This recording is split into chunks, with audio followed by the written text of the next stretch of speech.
China's impending power shutdowns. Let's have a look. Hello everyone, Florian.Heise here, and welcome to another episode of HeiseSays. Grab your stein of coffee, because, well, we're going to talk about the power crunch or power shutdowns that are being pushed for in China. Now, we thought Evergrande was a big deal. This is a big deal. This is going to have potentially real impacts globally, as opposed to just one developer going under. This is going to have production, supply issues, a whole wealth of problems. So this is an article from Bloomberg. China's power crunch is the next economic shock beyond Evergrande. China may be diving headfirst into power supply shock that could hit Asia's largest economy hard, just as the Evergrande crisis sends shockwaves into the financial system. The crackdown on power consumption is being driven by rising demand for electricity and surging coal and gas prices, as well as strict targets from Beijing to cut emissions. It's coming first to the country's mammoth manufacturing industries, from aluminium smelters to textile producers, soybean processing plants, factories and others to curb activity, in some instances shut down altogether. Now, a viewer has sent me an email he's received from China regarding this. And we'll have a look here.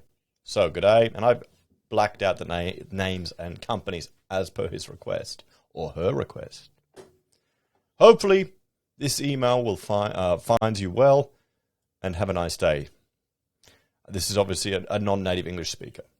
I really don't want to send you this email, but I have to share with you this urgent and important information.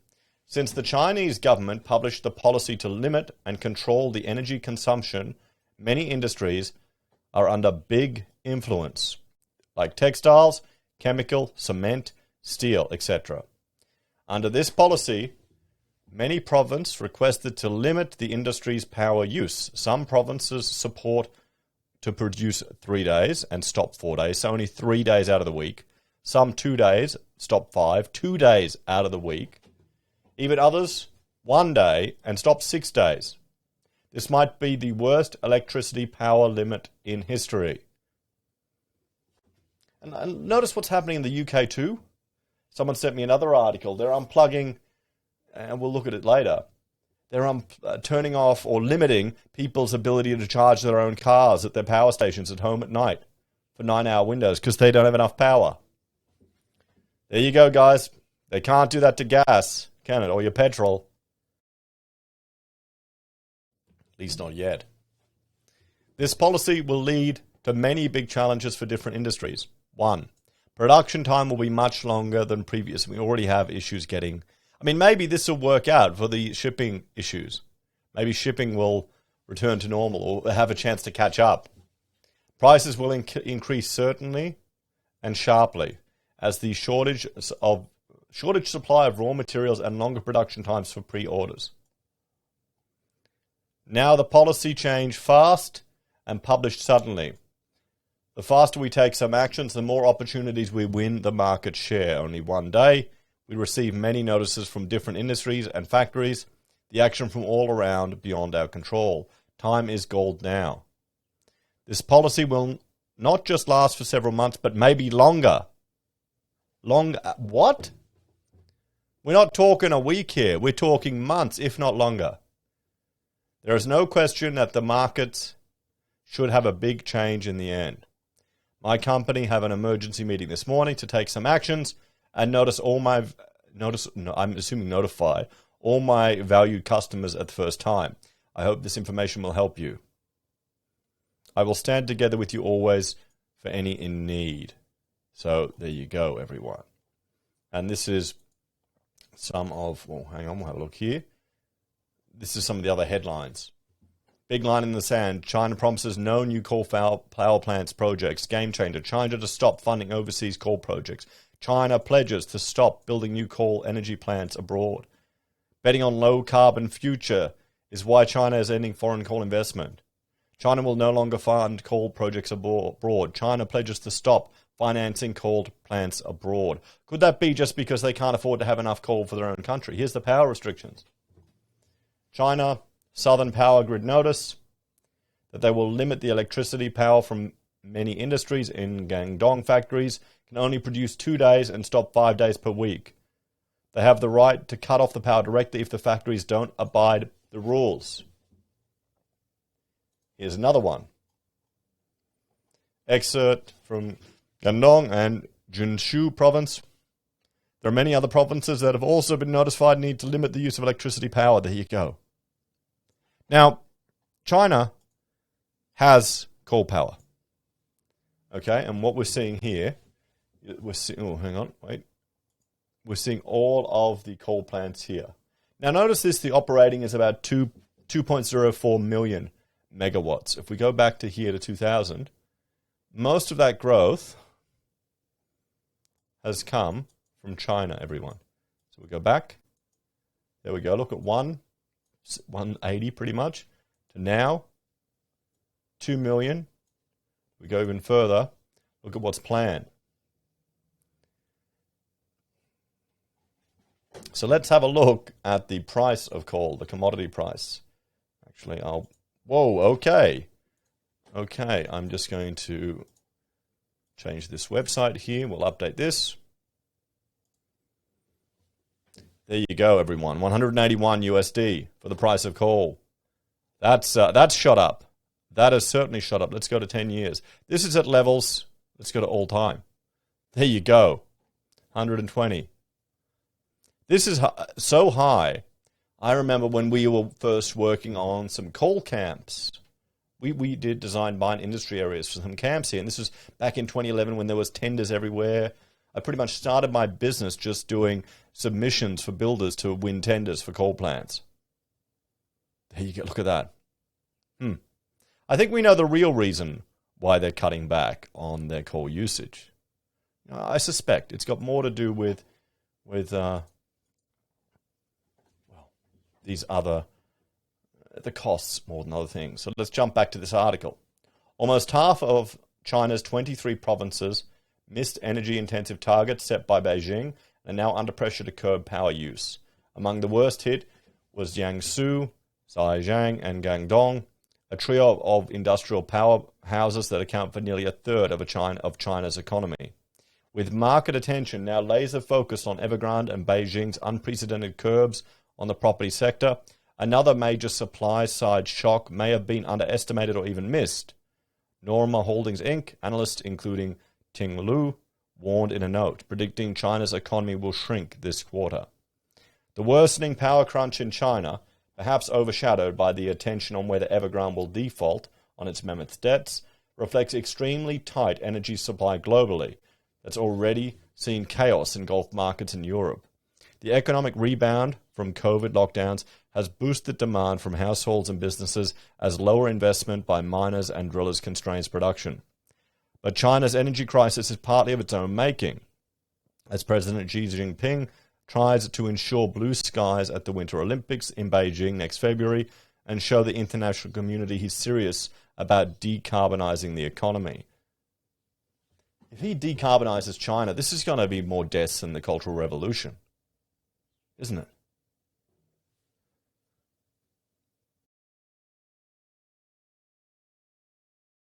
Have we all forgotten about that history? Maybe we're not even taught about it in schools anymore. The economy is at risk of severe shortage of coal and gas used to heat homes and power factories this winter. It's had to ration power in the colder months before, but it's never had to do it with global prices of these fuels at the levels they are now. China's heating coal futures have more than quadrupled in the past month, smashing new records over and over as concerns over mine safety and pollution constrain domestic output, while it continues to ban shipments from top supplier Australia. Well, they got to learn. Maybe they should apologize and accept our call back again. I'm sure we'd accept that. Meanwhile, natural gas prices from Europe to Asia have surged to seasonal highs as countries try to outbid each other for fast depleting supplies. Well, they're not fast depleting the Bass Strait. There you go. There's some projects we can get up and going again. In previous winter power surges in China may have turned to diesel generators to plug the shortages of power for the electricity grid. The danger is government policies have further limited energy industry's potential to increase production to meet the demand increase. said Zhang Hao, chief expert at consultancy Shigsat Jiangxin Energy. Yan'an Aluminium Co., a $9 billion producer of metal used in everything from cars to soda cans, has curtailed output due to pressure from Beijing. The shock is also being felt in China's giant food sector. Soybean crushers, which process the crop into edible oils and animal feed, were ordered to shut this week in the city of Tianjin. A number of smaller companies are also starting to inform the stock exchange they've been ordered to curb or halt activity. While they may be overlooked by major foreign investors that don't cover these firms, the end result could be a shortage of everything from textiles to electronic components that could snarl supply chains and eat into profits of a host of multinational companies. In Jiangsu, a province near Shanghai, with an economy almost as big as Canada's, steel mills have been closed and some cities are turning off streetlights. In nearby Zhejiang, about 160 energy-intensive companies, including textile firms, were shuttered. While in Liaoning, in the far north, 14 cities have ordered emergency power cuts that will blame partly on the surging coal prices.